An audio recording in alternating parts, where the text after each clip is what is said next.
Have you ever had a client say to you, I see you everywhere. How do you do that? If so, you might have achieved omnipresence.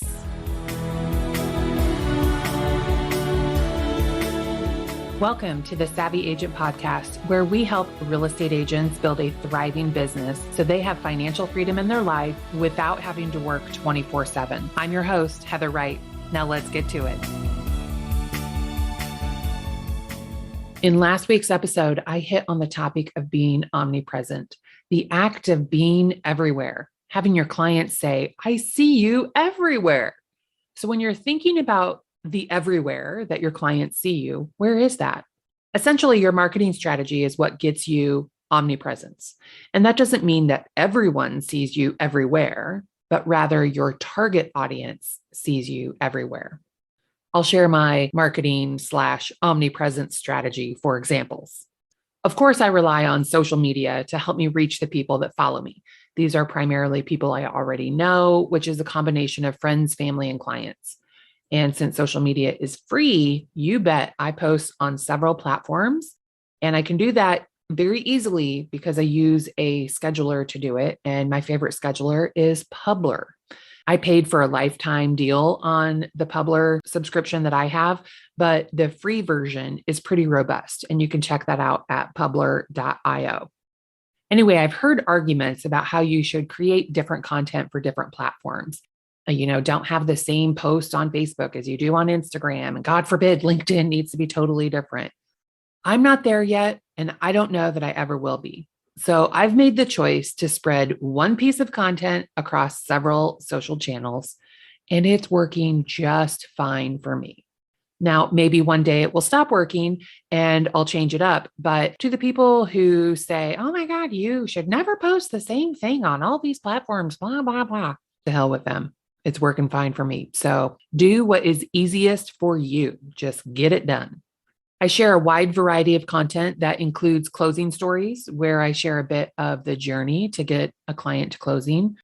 This isn't really congratulate Ted and Sarah on their new house, blah, blah, blah, but rather something that, honestly makes me look like a damn good realtor in that story.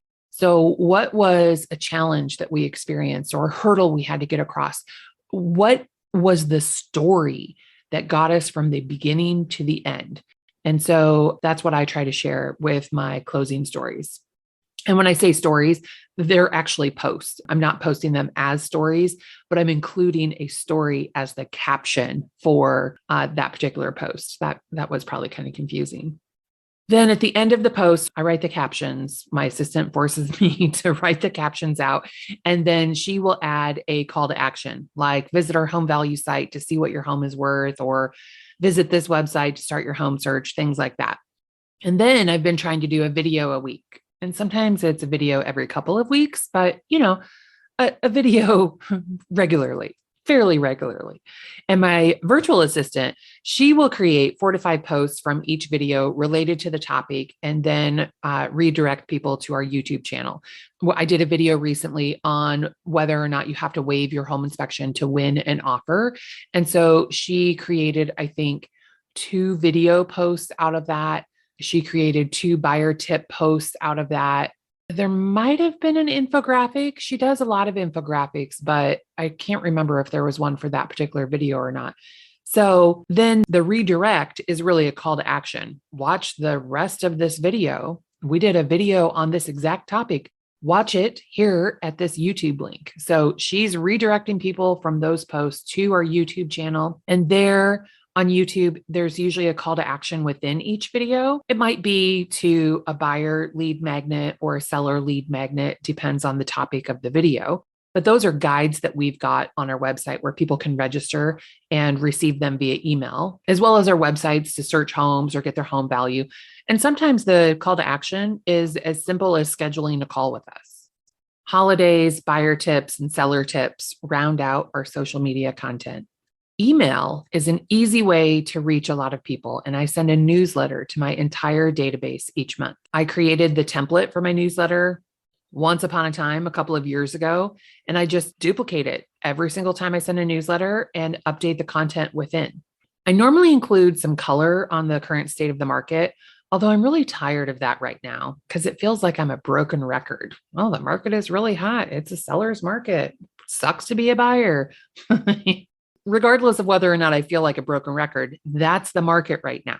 So I need to keep reporting that. Then I include one of my recent YouTube videos in my newsletter. Repurposing content is really important to me, and I think it should be important to everybody. Listen, if you're going to spend time making a video, you should get as much use out of it as possible. I know that's what I want, and that's why I include it in my newsletters.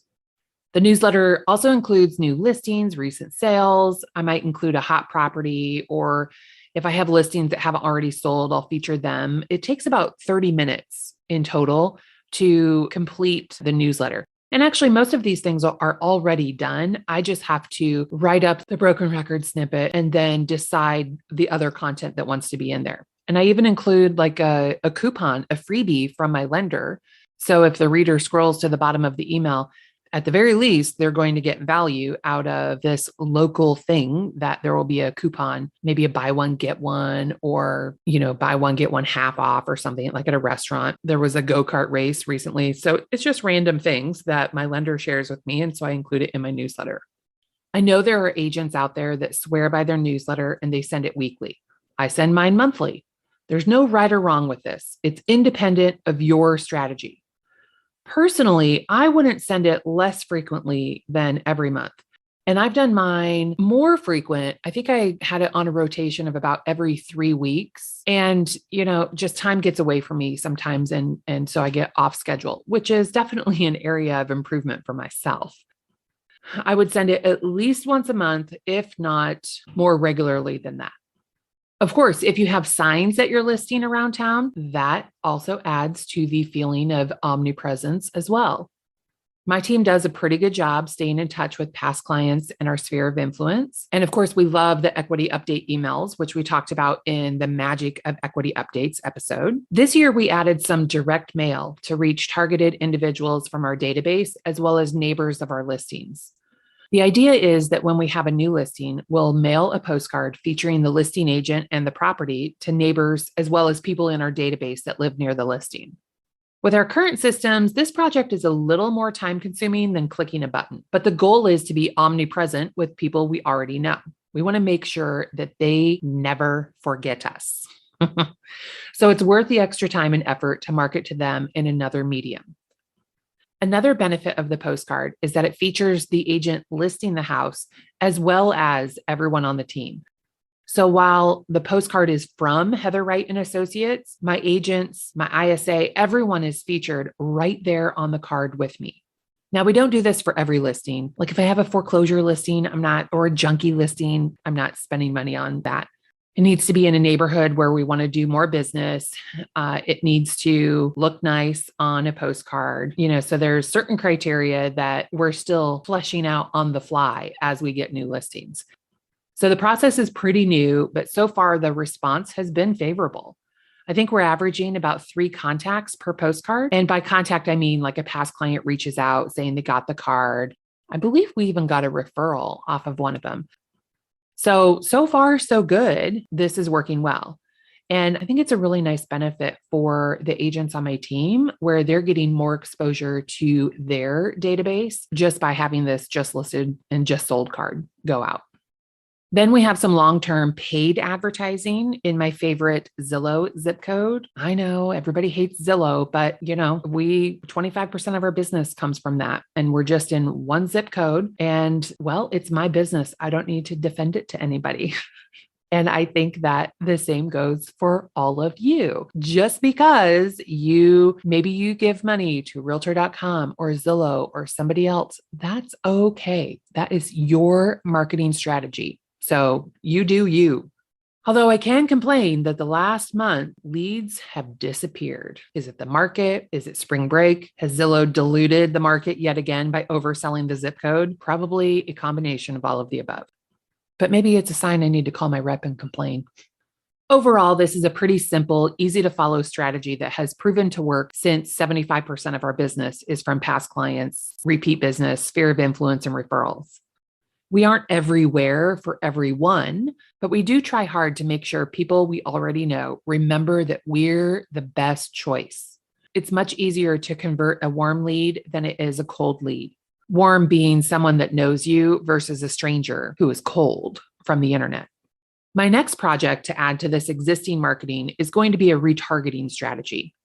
That will include retargeting ads on Facebook and Instagram. And I suppose like a future retargeting strategy might be on Google, but that's easier said than done. So I'm going to start with what is easy for me, and that is Facebook and Instagram platform.